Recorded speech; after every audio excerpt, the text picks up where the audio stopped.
Tell us a little bit about the study that just came out of Sweden that is just so alarming. The news is buzzing out of Lund University, Malmö, Sweden. Marcus Alden is the first author.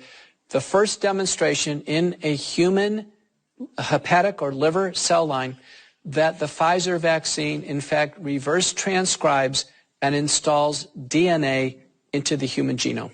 Wow. And so in simple terms, what does that mean, Dr. Bartlett? Thank you for making it simple.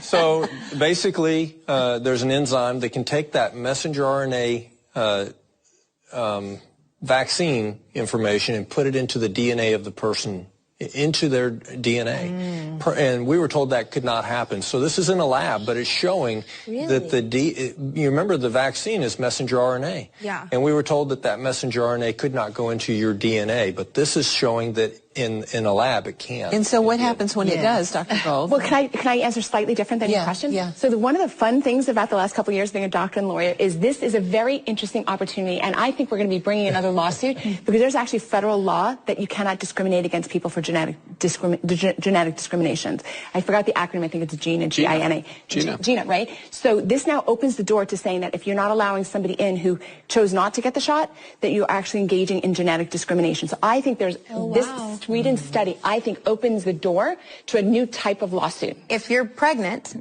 and you have this done, can that then affect your baby? Yes, this is the alarming finding. The CDC says on its website very explicitly, this will not change your DNA.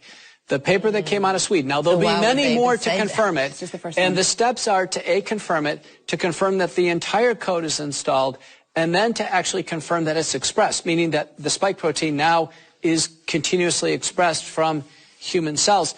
But because the lipid nanoparticles are taken up everywhere, that means somatic cells in your organs, but also your gametocytes, actually the cells that actually are the sperm and the egg.